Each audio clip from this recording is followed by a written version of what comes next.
केसरिया बालम आओ हमारे देश। बोलो रुक्मी, रणवीर का दूसरा ब्याह हो गया है?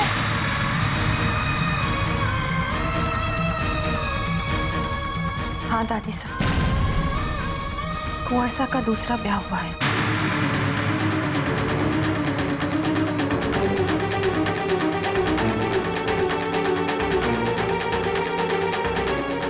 पर हमारे साथ ही, हमारे को छोड़कर नहीं। जब हमारे को हवेली से निकाल दिया गया था और कुंवर सा ने मन त्याग दिया था तो हमारा तो संसार ही उजड़ के उठा दादी से। पर जब ताया सा हमारे को वापस इस हवेली में लेकर आए और कुंवर सा ने हमारे को स्वीकार कर लिया तो ये उनका दूसरा ब्याह तो हुआ ना। अरे मासा, यही तो हम कह रहे थे। मेघ, थारी छोरी की जबान पे लगाम लगा। अरे कल को अपने सासरे जावेगी, वहां भी ऐसे ही तेवर दिखावेगी तो क्या इज्जत रह जाएगी हमारी। छोरी, अपने गुस्से पे काबू रखना सीख। तूने तुम्हारी जान ही निकाल कर रख दी थी। अरे ये सब कुंडली के गुणों की ही तो महिमा है कि रुक्मी इस घर में वापस आ गई है और रणवीर ने उसे अपना लिया है। इसलिए कहूं हूं कि मूमल का ब्याह कुंडली देखकर ही होगा।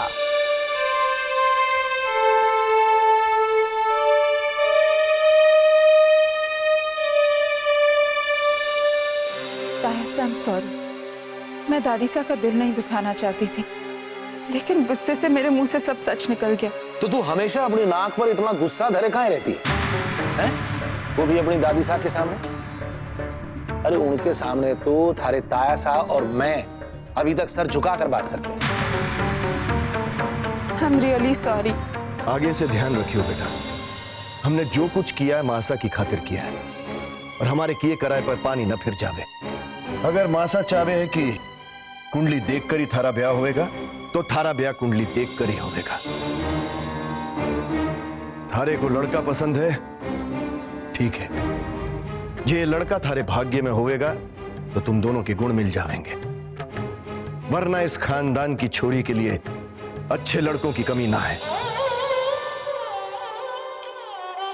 मूमल, इसे अपना नसीब समझ के हम थारे से थारी पसंद पूछ रहे हैं। थारे को लड़के की फोटो दिखा रहे, जरा अपनी मां से पूछ। ब्याह से पहले उन्होंने हमारा फोटो भी देखा था। आप चिंता ना करो, मूमल दोबारा ऐसी गलती नहीं करेगी, है ना मूमल?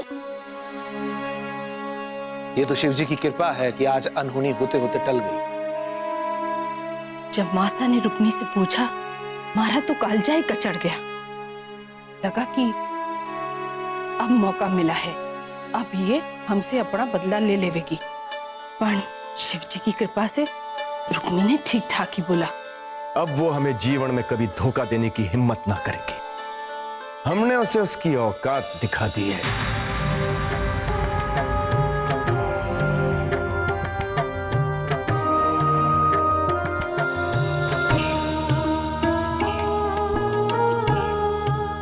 रोज सवेरे इसी तरह हमारे सामने बैठा कर हमारे को दवाई की भी जरूरत ना पड़ेगी।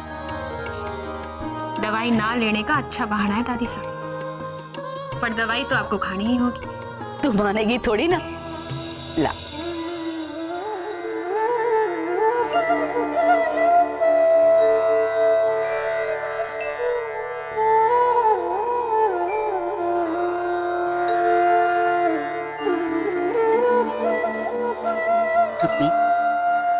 बेटा आप तो अट्ठे खुश तो है ना?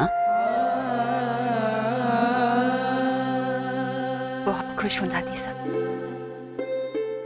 बस हमेशा ऐसे ही खुश रहना। दादी साहब, बड़ी ठकुराइन ने पूछा है कि दादी साहब के लिए नाश्ता भेजे। हाँ भेज दो। जी। रणवीर ने नाश्ता किया? आज मैंने गायत्री को दाल पकवान बनाने के लिए कहा था। रणवीर को भावे है ना? बस अभी ले जा रही हूँ। तुम्हारे लिए नाश्ता लेकर आ। रणवीर के लिए रुक्मी नाश्ता लेकर जावेगी। जी। जा। दादी साहब, आप पहले नाश्ता कर लो, उन्हें नाश्ता कजरी दे आएगी। और फिर आपका ध्यान रखना भी तो हमारी जिम्मेदारी होवे है। अपने बिन की सेवा करना थारा सबसे पहला धर्म है। जा बेटा।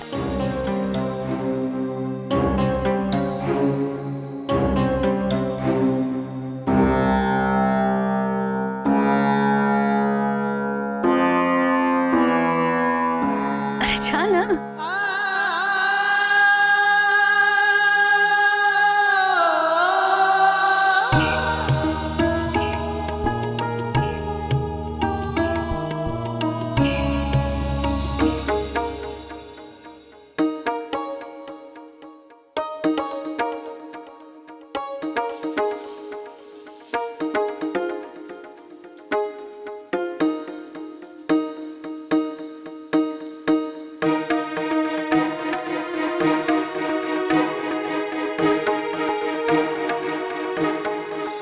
आ गई तुम?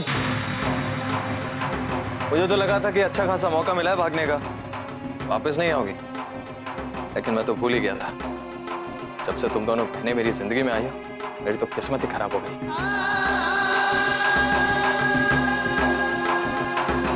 क्या बात है?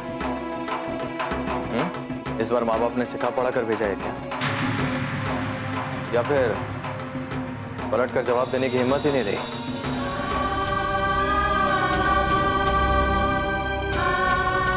मैं तुमसे बात कर रहा हूं ना सर।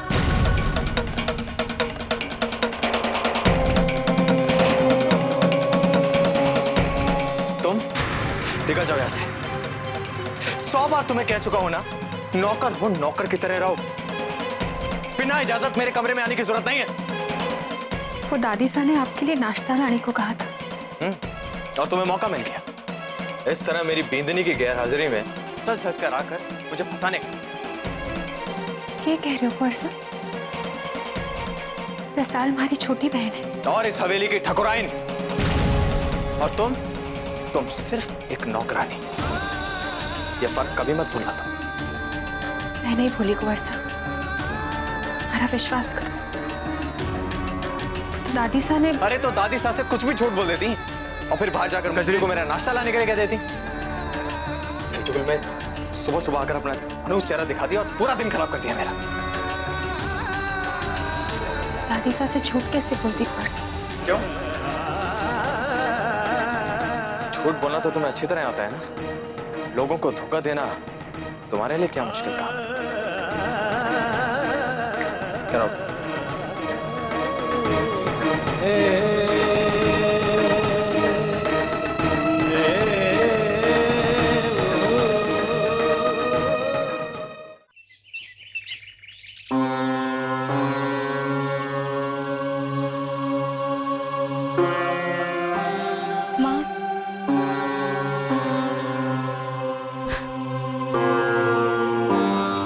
हवेली जाकर अपनी मांग में कुंवर साहब के नाम का सिंदूर भर लेना। आखिर राम जी राजी।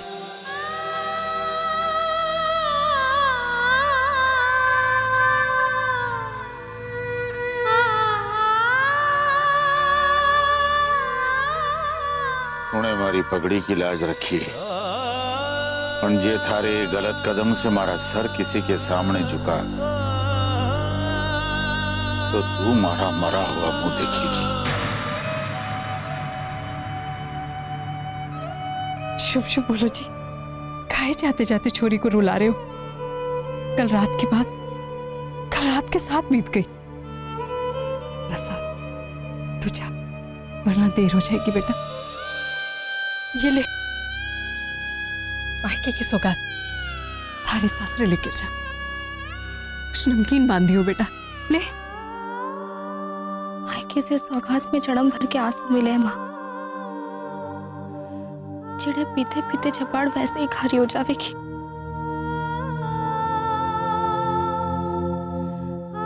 ये रहने दो, इसकी कोई जरूरत ना है।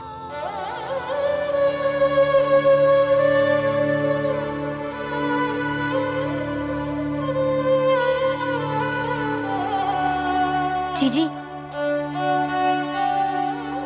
ये तो ले जाओ, रुक्मी जीजी के लिए है। मैंने अपने हाथों से बनाया है। रुक्मी जीजी से कहना इसमें थोड़ा थोड़ा करके बहुत पैसा जमा करे, फिर उनको किसी की नौकरानी बनकर काम ना करना पड़ेगा।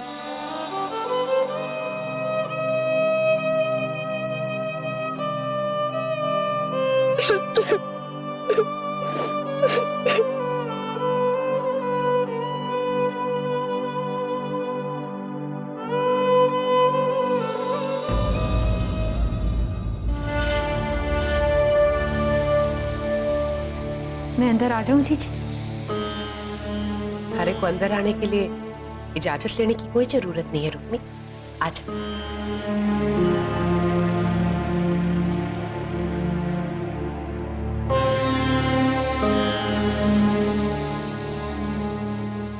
बैठ रुक्मी।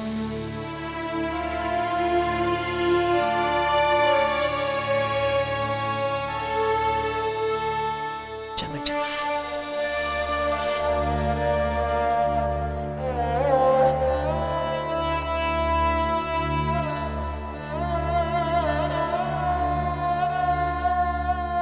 बाकी घर का मन ने पता नहीं, पर हमारे कमरे में तो नौकरानी कतई नहीं है। बैठ बैठ। क्या हुआ, ऐसे क्या देख रही है? आप इतनी सुंदर हो, बड़े खानदान से हो, आपके ऊपर कोई दाग भी ना है, फिर भी दाग सिर्फ शरीर पर ही हो सके क्या? थारे जेठ सा ने हमारे नसीब पर जो दाग दी है ना, वो इस जन्म में तो न मिट पाएंगे।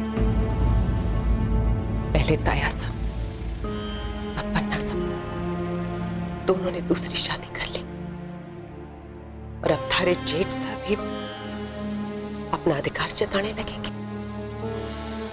और बहुत जल्द मैं भी बड़ी माँ और तेरी तरह इस हवेली में एक अनचाही पींधनी की तरह रहूंगी।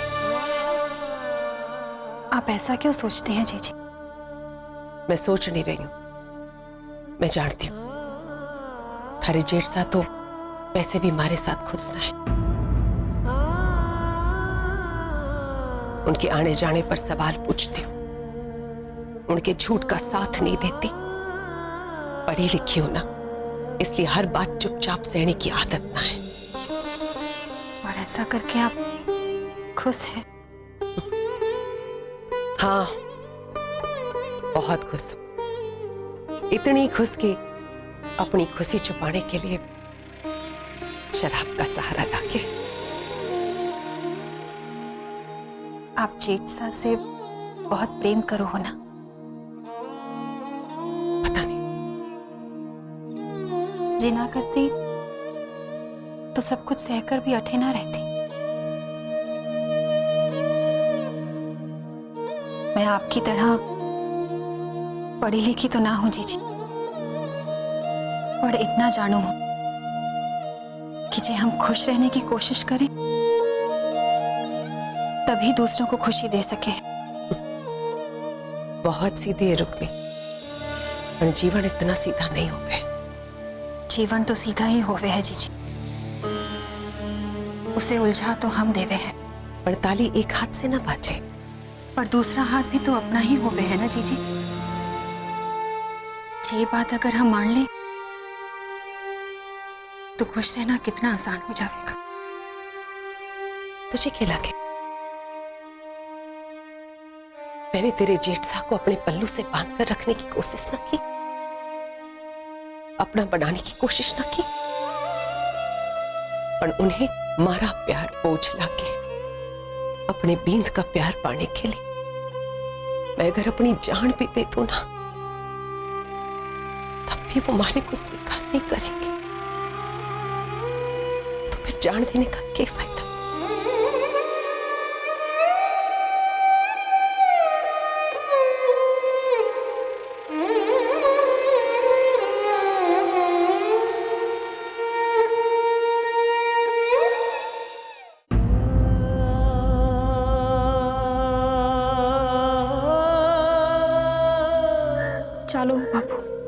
सुखी रे, सदा सुहागण रे। भगवान थारे को थारे बलिदान का सम्मान रखने की शक्ति दे। मैंने थारे पर गुस्सा किया, मैंने माफ कर दे। माफी ना मांगो बाबू। आपका गुस्सा और हमारे आंसू दोनों हमारी मजबूरी के ही रूप है।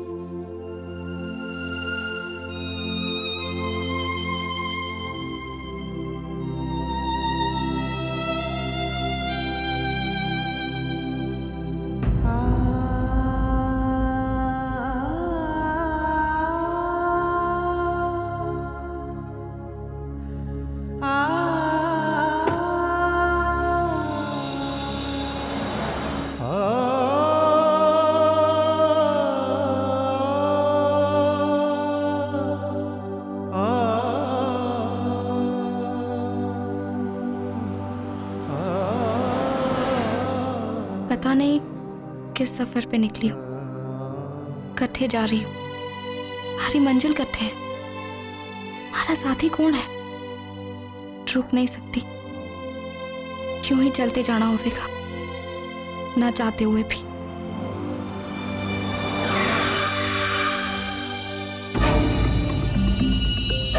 ये गाड़ी क्यों घुमाई? हवेली का रास्ता तो उस तरफ। सुना नहीं क्या? हवेली वापस चलो। देखो, वरना मैं ठाकुर साहब से कहकर थारे को नौकरी से निकलवा दूंगी। सुना नहीं क्या? गाड़ी रोको।